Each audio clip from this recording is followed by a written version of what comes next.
Bonjour à tous, chers abonnés de Kivu Connect Info. Nous vous souhaitons la bienvenue sur votre chaîne préférée pour suivre les informations essentielles du pays et de la région.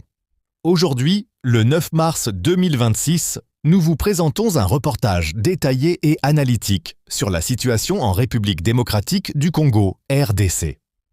Notre couverture se concentre sur un nouveau conflit qui se déroule dans la province du Katanga, où un groupe armé peu connu appelé Mouvement Debout Katanga pour la libération du Congo a annoncé avoir pris le contrôle de Linga dans le territoire de Mitwaba.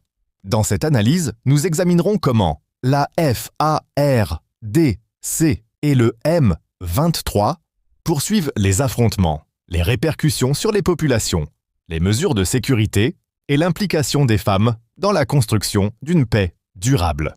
Bienvenue sur Kivu Connect Info. Suivez-nous pour cette mise à jour en direct sur la situation actuelle dans le Katanga et les conséquences sur la vie des populations locales.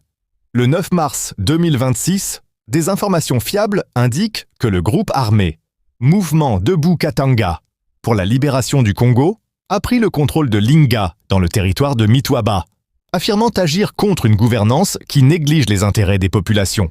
Le groupe armé a précisé que son objectif est de protéger les populations et de défendre leurs droits, tout en veillant à ce que les changements de gouvernance bénéficient à l'ensemble de la société. Le colonel Ngoy Kumwimba Tigre, porte-parole du mouvement, a déclaré que leur lutte vise à éradiquer le colonialisme dans la gouvernance, à mettre les populations au centre des décisions et à établir une paix durable. Il a également souligné que les combattants ne poursuivent pas des intérêts personnels, mais cherchent à promouvoir le bien-être des populations et à empêcher les abus du pouvoir.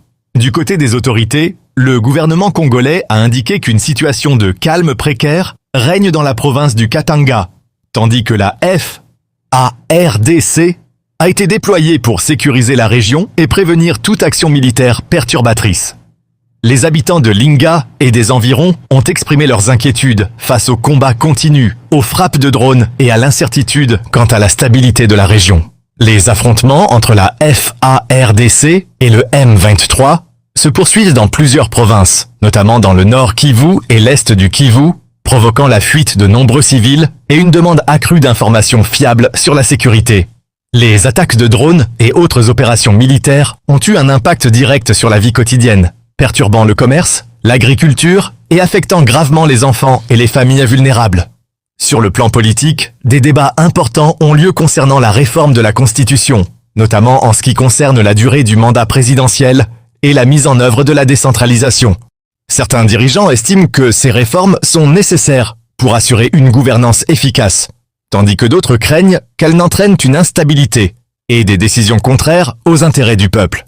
Un dirigeant majeur du parti Ensemble pour la République a appelé les citoyens à rester vigilants et à préparer des mesures de protection en cas de changement anticonstitutionnel. Parallèlement à ces débats politiques, dans la ville de Goma, la Journée internationale des droits des femmes et de la paix a été célébrée, avec la participation de femmes engagées dans des activités culturelles, des danses et des prières pour mettre en valeur leur rôle dans la construction de la paix. Les participantes, y compris celles des forces armées et de la police, ont montré que les femmes sont essentielles à la consolidation de la paix et jouent un rôle clé dans la résolution des conflits et la promotion du bien-être communautaire. Le gouverneur du Nord Kivu, Bati Musanga Erasto, a souligné que les femmes sont un pilier dans la reconstruction sociale et dans l'instauration de la paix, louant leur engagement dans toutes les sphères de la vie. La célébration a été marquée par des danses traditionnelles, des chants et des dialogues axés sur les droits des femmes et la cohésion sociale, mettant en évidence l'importance du vivre ensemble malgré les conflits en cours. Les habitants des zones affectées par le conflit ont déclaré que la paix doit être la base du développement et que la lutte contre la mauvaise gouvernance et la promotion de changements politiques justes sont cruciales pour améliorer leur vie quotidienne. Certains citoyens souhaitent des réformes claires et respectueuses des droits humains, tandis que d'autres insistent sur la nécessité de maintenir un dialogue permanent pour renforcer la paix. Dans les régions du sud et de l'est de la RDC, les conflits provoquent encore des déplacements massifs, obligeant les populations à fuir pour se protéger.